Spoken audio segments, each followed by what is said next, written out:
بسم اللہ الرحمن الرحیم۔ السلام علیکم ورحمۃ اللہ وبرکاتہ۔ میرے بھائیوں اور دوستو، اس دنیا کا جو اختتام ہوگا وہ قیامت پر ہوگا۔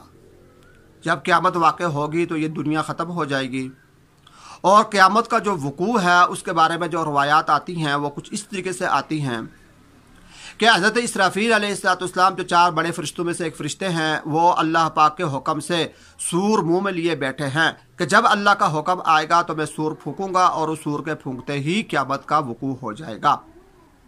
جب اللہ تبارک و تعالیٰ حکم فرمائیں گے تو اسرافیل علیہ السلام ایک مرتبہ سور پھونکیں گے۔ اس وقت جو دنیا کے اندر جو اللہ کی مخلوقات ہوگی وہ آواز سن کر بے چین پریشان ہو جائے گی۔ دوسری مرتبہ سور پھونکیں گے تو اس کی شدت سے سب کچھ تباہ و برباد ہو جائے گا۔ جتنے بھی فرشتے ہیں وہ بھی فوت ہو جائیں گے، آسمان و زمین بھی ٹوٹ کر بکھر جائیں گے، ختم ہو جائیں گے، مخلوقات بھی ختم ہو جائیں گی، اور کچھ فرشتے باقی رہیں گے۔ اللہ تبارک و تعالیٰ اس وقت حضرت اسرائیل علیہ السلام سے پوچھیں گے کہ اب کون باقی بچا ہے۔ اسرائیل علیہ السلام عرض کریں گے کہ 4 بڑے فرشتے ہیں، اور عرش کو اٹھانے والے جو حاملین عرش جو فرشتے ہیں وہ باقی بچے ہیں۔ اللہ پاک ان کو حکم دیں گے کہ ان کو بھی ختم کر دو۔ اسرائیل علیہ السلام ان کی روح بھی قبض کر لیں گے۔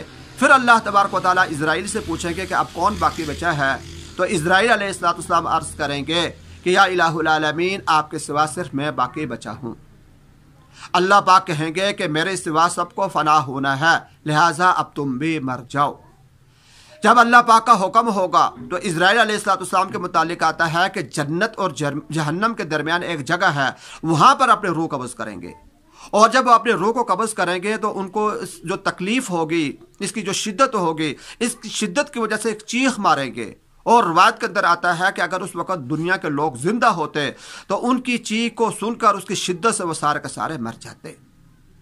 تو اس طریقے سے حضرت اسرائیل علیہ السلام بھی اپنے روح کو قبض کر لیں گے۔ اور یہ بات بھی لکھی ہوئی آتی ہے کہ جب اسرائیل علیہ السلام کو روح قبض کرتے ہوئے تکلیف ہوگی تو وہ یہ فرمائیں گے، کہیں گے کہ اگر مجھے معلوم ہوتا کہ روح قبض کرتے ہوئے اتنی تکلیف ہوتی ہے تو میں مومنین کی روح قبض کرتے ہوئے نرمی کرتا، یعنی ایمان والوں کی جب میں روح قبض کر رہا ہوتا تو ان کو نرمی کے ساتھ، آسانی کے ساتھ ان کی روح نکالتا۔ تو جب یہ ہو جائے گا تو یہ وہ موقع ہوگا جب اللہ تبارک و تعالیٰ کہیں گے، بار بار اعلان کریں گے کہ کہاں ہیں بادشاہ، کہاں ہیں ظالم، کہاں ہیں فلانے، کہاں ہیں فلانے۔ کوئی ان کو جواب دینے والا نہیں ہوگا۔ اللہ پاک کہیں گے کہ آج بادشاہی کس کی ہے، تو اس کے جواب میں خود اللہ تبارک و تعالیٰ ہی عرض کریں گے، اللہ تبارک و تعالیٰ ہی فرمائیں گے کہ آج کے دن بادشاہ میں ہوں، جو اکیلا ہوں، زبردست ہوں، قہار ہوں، جبار ہوں۔ جو کچھ اللہ تبارک و تعالیٰ کی شان ہے اللہ تبارک و تعالیٰ وہ فرمائیں گے۔ جتنا عرصہ اللہ تبارک و تعالیٰ کی مرضی ہوگی گزرے گا، اور اس کے بعد اسرافیل علیہ السلام کو دوبارہ زندہ کیا جائے گا۔ وہ دوبارہ سور پھونکیں گے، تو پھر اس کے بعد آتا ہے کہ آسمان سے بارش ہوگی، اور جس طریقے سے یہ چھوٹے چھوٹے نباتات زمین سے نکلتے ہیں تو اس طریقے سے انسان اس زمین سے باہر نکلیں گے، ان کو دوبارہ زندہ کیا جائے گا۔ سب سے پہلے حضور پاک علیہ السلام کو زندہ کیا جائے گا، وہ ضمیر سے باہر تشریف لائیں گے، اور اس کے بعد باقی لوگ آئیں گے، سارے کے سارے ننگے ہوں گے۔ اور پھر یہ موقع آتا ہے کہ جب سب انسانوں کو یہ معلوم ہو جائے گا، بالیقین یہ بات ہوگی کہ بھائی قیامت آ چکی ہے، یہ قیامت ہے، تو اس وقت وہ پریشانی کا عالم کیا ہوگا کہ وہ انبیاء کے پاس جائیں گے۔ سورج نزدیک ہوگا، سارے لوگ پریشان ہوں گے، اور انبیاء کے پاس جا کر کہیں گے کہ اللہ سے سفارش کریں کہ وہ نیچے آ کر ہمارا حساب و کتاب شروع فرمائیں۔ تو اس وقت سارے کے سارے انبیاء جو ہے وہ معذوری ظاہر کریں گے، وہ سارے وہ ڈر نفسی کہہ رہے ہوں گے کہ آج ہمارا رب اتنے غصہ میں ہے کہ نہ آج سے پہلے کبھی اتنا غصہ ہوا، نہ آج کے بعد کبھی اتنا غصہ ہوگا۔ آج ہماری ہمت نہیں کہ ہم اللہ کے سامنے جائیں۔ تو اس وقت حضور پاک علیہ السلام کے پاس جب لوگ آئیں گے تو حضور علیہ السلام جو ہے اللہ تبارک و تعالیٰ سے سفارش کریں گے، اور پھر اس کے بعد حضور پاک علیہ السلام کی سفارش پر اللہ پاک تشریف لائیں گے، اور اس کے بعد حساب کتاب شروع ہوگا۔ میرے بھائی اور دوستو، یہ دن آنے والا ہے، میری اور آپ کی زندگی کے اندر ان قریب یہ دن آنے والا ہے جس کو ہم قیامت کہتے ہیں۔